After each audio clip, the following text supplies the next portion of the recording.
सुन लो ओवैसी, राम मंदिर तो झांकी अभी बहुत और कुछ बाकी है, ये बताया है सर, इस पर क्या कहेंगे? तो हम चाहेंगे कि भारत के प्रधानमंत्री नरेंद्र मोदी इनके इस बयान पर बता दें कि सच है। जब उनका कैबिनेट का मंत्री इस तरह की बकवास कर रहा है तो देश के प्रधानमंत्री की ये एक मॉरल रिस्पॉन्सिबिलिटी बनती है, कलेक्टिव रिस्पॉन्सिबिलिटी बनती है कि वो अपने इस मिनिस्टर के बयान की तस्दीक कर दें। वो क्या कह रहा है, सच कह रहा है क्या आप काशी, मथुरा, टीली वाली मस्जिद, सुनहरी मस्जिद, जितने आरएसएस के पास जो 30-35 हज़ार मसाजिद के लिस्ट है, क्या वो सब ले लेंगे क्या आप लोग? तो देश के प्रधानमंत्री की जिम्मेदारी है कि वो अपने मिनिस्टर के इस बयान के ऊपर देश को बताएं कि उनकी पॉलिसी क्या है। लेकिन सर, आपने भी 2 दिन पहले एक स्टेटमेंट दिया जहां पे आपने कहा कि एक मस्जिद तो आपने खो चुकी है, बाकी मस्जिद भी are also under attack, and आप कह रहे हैं कि सभी लोगों को एक साथ इकट्ठा होकर लड़ना चाहिए। आपके बयान को प्रोवोकेटिव माना जा रहा है सर, और कम्युनल माना जा रहा है, और आपके ऊपर केस भी दर्ज हुआ है सर। देखिए, नहीं, केस तो दर्ज होते रहता है क्योंकि मेरा नाम असदुद्दीन ओवैसी है। जहाँ तक मेरी बात है, मेरी जो स्पीच हुई है वो सच्चाई पर मुबन्नी है। क्या बाबरी मस्जिद को 6 दिसंबर के दिन डिमोलिश नहीं किया गया था? और जब डिमोलिश किया गया था तो किसी एक को भी सज़ा नहीं हुई? और मोदी सरकार ने डिसीजन के खिलाफ अपील क्यों नहीं की? क्या ये बात सच नहीं है कि अगर 6 दिसंबर को मस्जिद नहीं शहीद की जाती तो कोर्ट का जजमेंट क्या आता?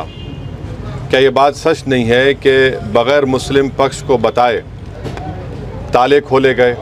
जब कंप्यूटर नहीं था तो चंद मिनट की हियरिंग में जज साहब ने 26 या 25 पेज का ऑर्डर दे दिया, और बाद में वही जज साहब ने अपनी किताब में लिखा कि उनको ऊपर से इशारा मिला क्योंकि उन्होंने अपने कोर्ट की दीवार पर एक काले बंदर को देखा।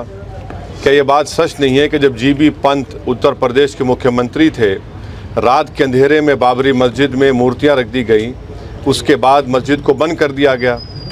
ये फैक्ट है, सुप्रीम कोर्ट का जजमेंट फैक्ट है।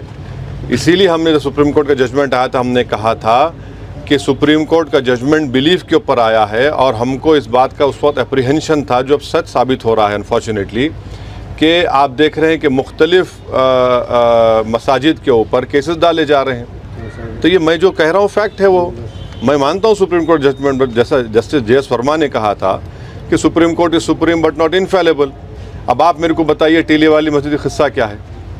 200 साल पुरानी मस्जिद है, और लुटियंस जब बना रहे थे दिल्ली को तो उसको छोड़कर बनाया गया।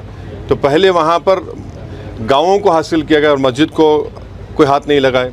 आप मस्जिद के ऊपर नोटिस देते हैं। तो ऐसे कई मसाजिद हैं जहाँ पर संघ परिवार से ताल्लुक़ रखने वाले लोग या उनकी आइडियोलॉजी से अपने आप को करीब मानने वाले लोग इस तरह के कोशिशें कर रहे हैं। तो अगर मैं इन कोशिशों को देश के सामने रख रहा हूँ तो मैं समझता हूँ कि मैं तो सच्चाई का काम कर रहा हूँ, बता रहा हूँ। और हम नरेंद्र मोदी सरकार से जानना चाहते हैं कि 1991 का प्लेसेस ऑफ वर्शिप एक्ट जो है, उस पर भारत के प्रधानमंत्री और उनकी सरकार का क्या मौक़िफ़ है?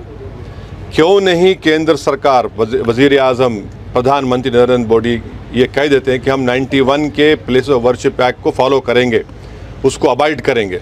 ख़त्म, किस्सा ख़त्म कर दीजिए ना। जब आप 91